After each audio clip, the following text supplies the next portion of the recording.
So while Brett Kavanaugh's Supreme Court confirmation looked bad at the time, it was actually even worse. President Trump and his party never cared a bit about whether Brett Kavanaugh essayed women.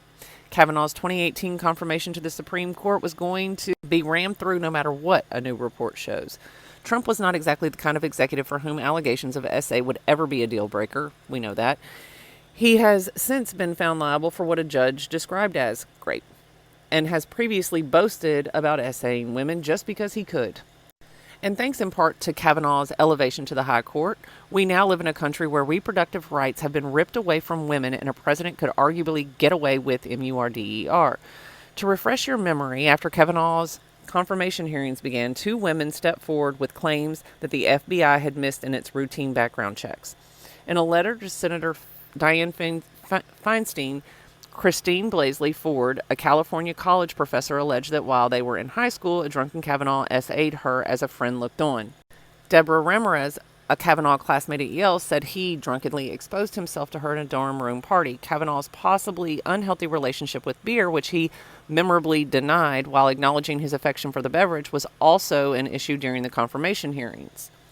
The Senate Judiciary Committee decided to give the FBI a week to conduct a supplemental background investigation into the claims. Kavanaugh historically denied them, saying at one point that they were concocted as revenge on behalf of the Clintons.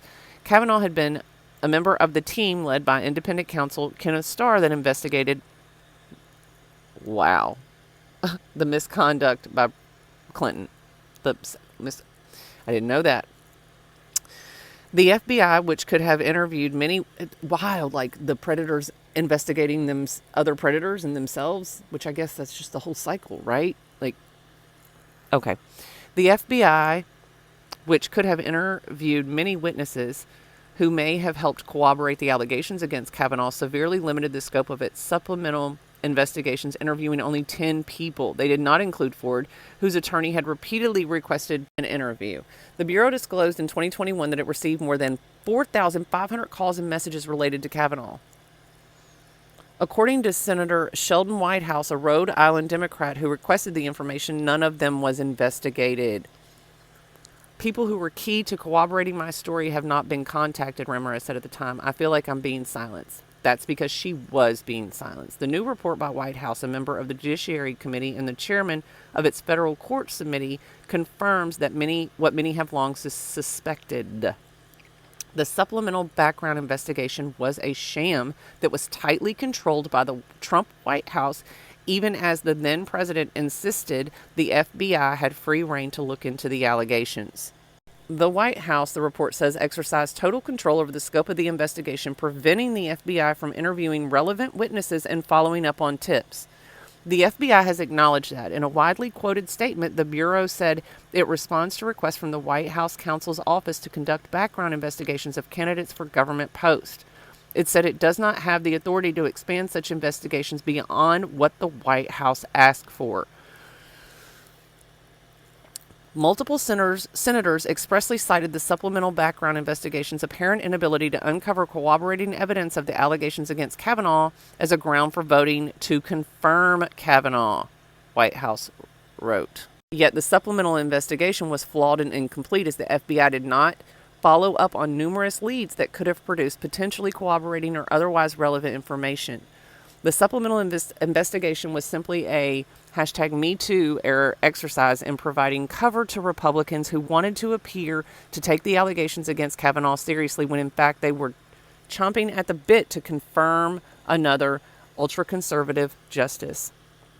I happened to be in the pool of potential jurors for a MURDER trial last week. I wasn't selected. Interviewing the prospective jurors, the prosecutor repeatedly made a point that a witness's testimony does not have to be corroborated if the jury believes they are telling the truth. My thoughts immediately turned to Ford, as well as to Anita Hill, who so memorably testified in 1991 that she was harassed by Justice Clarence Thomas. I remember watching Ford testify that a young Kavanaugh pushed her into a bedroom, pushed her onto a bed, covered her mouth to mute her screams. It was hard for me to breathe, she testified, and I thought that Brett was accidentally going to kill me. She said his friend Mark Judge was there too, also inebriated and laughing. Judge, whose 1997 memoir Wasted, the tales of Gen X drunk chronicles an alcohol addiction that nearly unalived him, denied her story. I have rarely seen a witness more credible and believable than Ford, who testified that the assault was indelible. Sorry, I'm having trouble with that word. Seared into her memory and continued to haunt her as an adult. The system let her down. As White House told Rolling Stone last week, a victim who's finally screwed up her courage to come and tell somebody, I believe, is entitled to, at that point, the best GD investigation you can pull together, so that at least she knows that somewhere somebody took her seriously and did their level best. White House's report may not change anything, but it is a public service. It has exposed the corrupt process through which Kavanaugh was elevated to a lifetime appointment on the nation's highest court.